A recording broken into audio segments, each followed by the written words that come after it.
Well, greetings and welcome back to Extraordinary Connection. My name is Devin Smith and I'm serving as the pastor of Romeo United Methodist Church. I'm so glad you're here with us today.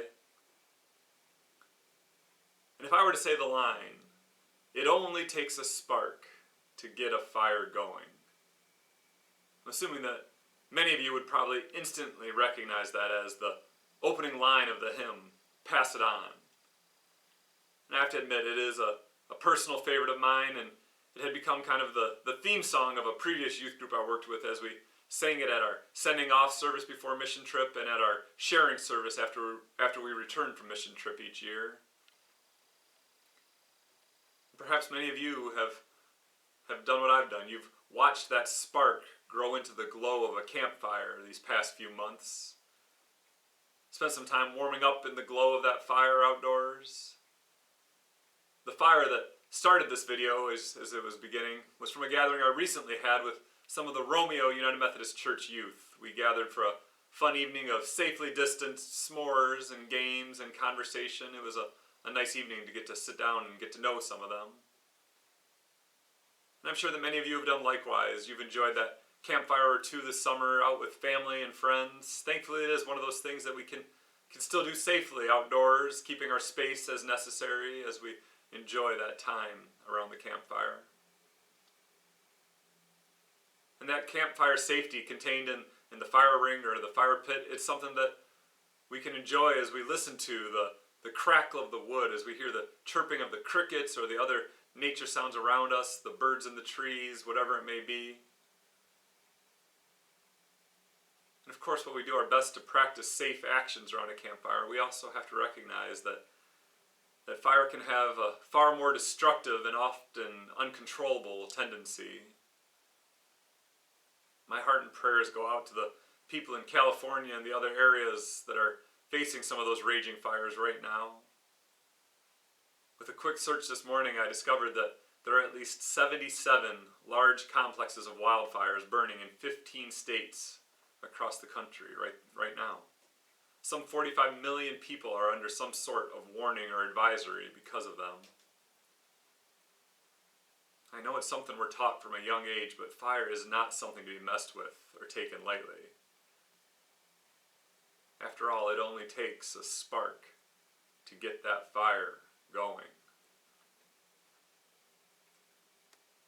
And as I thought about that this morning, I also found myself turning in my Bible to the 3rd chapter of James.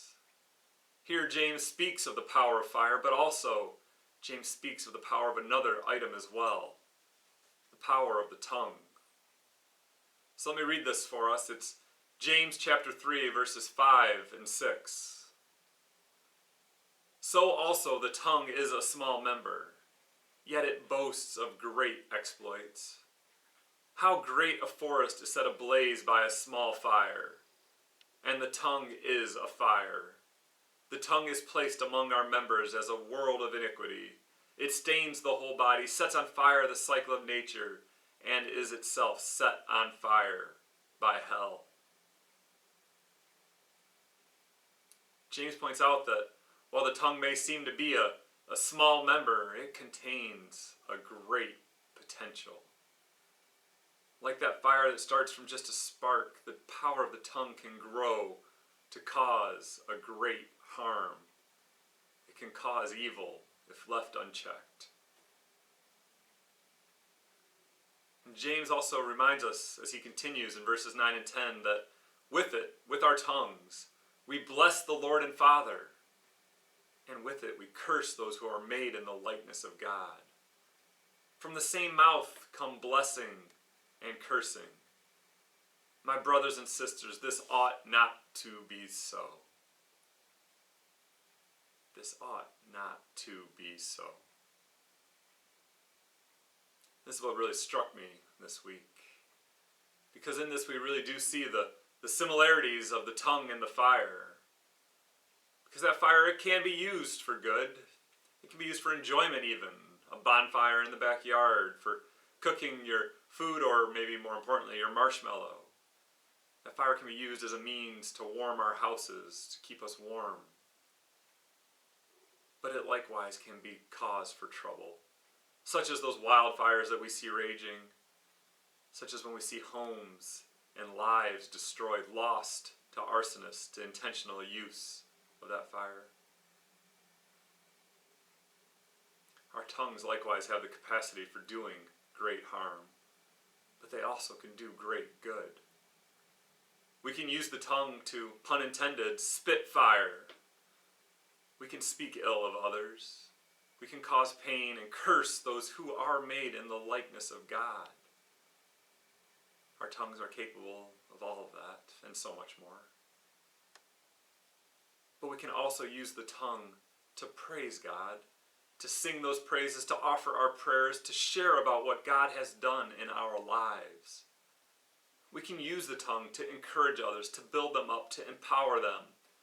Yes, we can even use the tongue to light a fire of a different kind within them. A fire that is burning with the love of Christ in their very hearts and their very souls.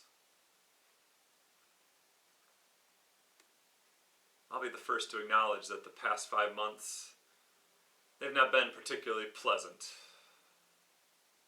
There are fires burning all around us, not just the 77 identified physical ones across the country, but also those figurative fires that are burning.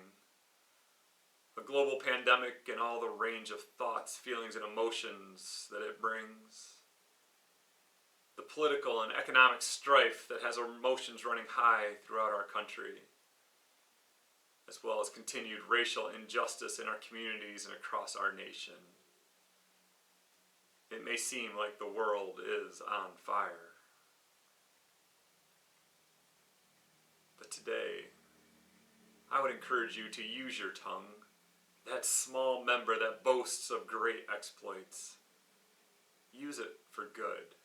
Use it to praise and bless and build up. Use it to defend and help those who are in need.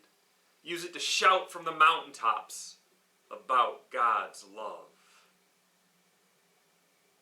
Use it to pass on the fire that is within you, that is your love for Jesus Christ. Use it for good.